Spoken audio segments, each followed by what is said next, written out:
Tom Swift in the Land of Wonders by Victor Appleton. Chapter 14. A New Guide. In spite of Ned Newton's cry, Tom's finger pressed the switch trigger of the electric rifle, for previous experience had taught him that it was sometimes the best thing to awe the natives in out-of-the-way corners of the earth. But the young inventor quickly elevated the muzzle, and the deadly missile went hissing through the air over the head of the native Indian, who, at that moment, stepped from the bush. The man, startled and alarmed, shrank back and was about to run into the jungle whence he had emerged. Small wonder if he had, considering the reception he so unwittingly met with. But Tom, aware of the necessity for making inquiries of one who knew that part of the jungle, quickly called to him. "Hold on," he shouted. "Wait a minute. I didn't mean that. I thought at first you were a tapir or a tiger. No harm intended. I say, Professor," Tom called back to the savant, "you'd better speak to him in his lingo. I can't manage it. He may be useful, guiding us to that Indian village Jacinto told us of." This Professor Bumper did, being able to make himself understood in the queer part Spanish dialect used by the native Hondurians, though he could not, of course, speak it as fluently as had Jacinto.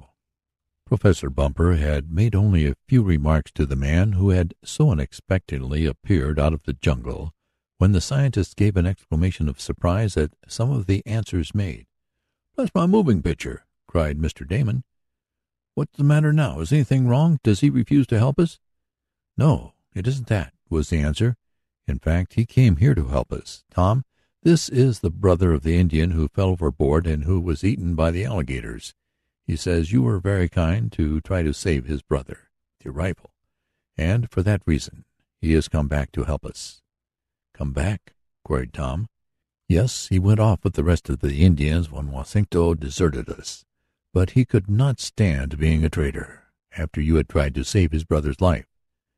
These Indians are queer people. They don't show much emotion, but they have deep feelings. This one says he will devote himself to your service from now on. I believe we can count on him.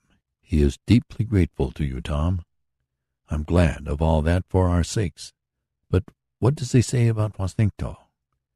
The professor asked some more questions, receiving answers, and then translated them. "This Indian, whose name is Tolpec, says Jacinto is a fraud," exclaimed Professor Bumper.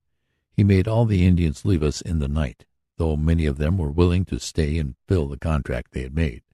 But Jacinto would not let them, making them desert. Tolpec went away with the others, but because of what Tom had done, he planned to come back at the first chance and be our guide. Accordingly, he jumped ashore from one of the canoes and made his way to our camp. He got there, found it deserted, and followed us, coming up just now." "Well, I'm glad I didn't frighten him off with my gun," remarked Tom grimly. "So he agrees with us that Jacinto is a scoundrel, does he? I guess he might as well classify Professor Beecher in the same way." "I'm not quite so sure of that," said Professor Bumper slowly. "I cannot believe Beecher would play such a trick as this, though some overzealous friend of his might." "Oh, of course Beecher did it," cried Tom. "He heard we were coming here, figured out that we'd start ahead of him, and he wanted to sidetrack us. Well, he did it all right," and Tom's voice was bitter. "He has only sidetracked us for a while," announced Professor Bumper in cheerful tones. "What do you mean?" asked Mr. Damon. "I mean that this Indian comes just in the nick of time. He is well acquainted with this part of the jungle, having lived here all his life, and he offers to guide us to a place where we can get mules to transport ourselves and our baggage to Copan." "Fine!" cried Ned. "When can we start?"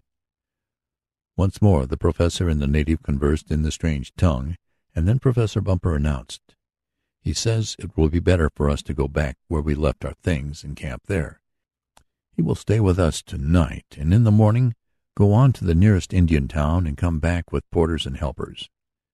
"I think that is good advice to follow," put in Tom, "for we do need our goods, and if we reached the settlement ourselves we would have to send back for our things, with the uncertainty of getting them all." So it was agreed that they would make a forced march back through the jungle to where they had been deserted by Jacinto. There they would make camp for the night, and until such time as Tolpec could return with a force of porters. It was not easy, that backward tramp through the jungle, especially as night had fallen, but the new Indian guide could see like a cat and led the party along paths they never could have found by themselves.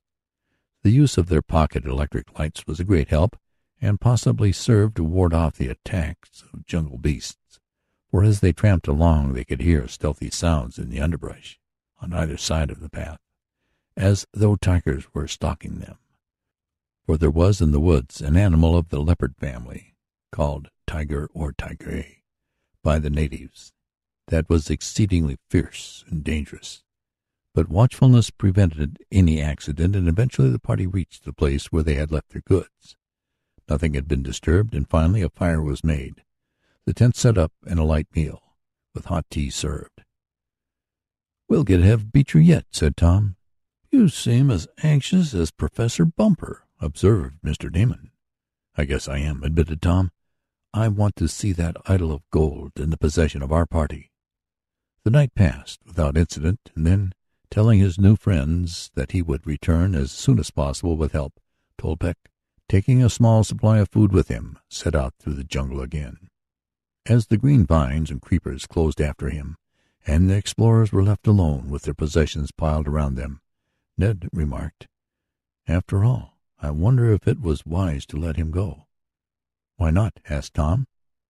"Well, maybe he only wanted to get us back here, and then he'll desert too. Maybe that's what he's done now, making us lose 2 or 3 days by inducing us to return, waiting for what will never happen, his return with other natives." A silence followed Ned's intimation.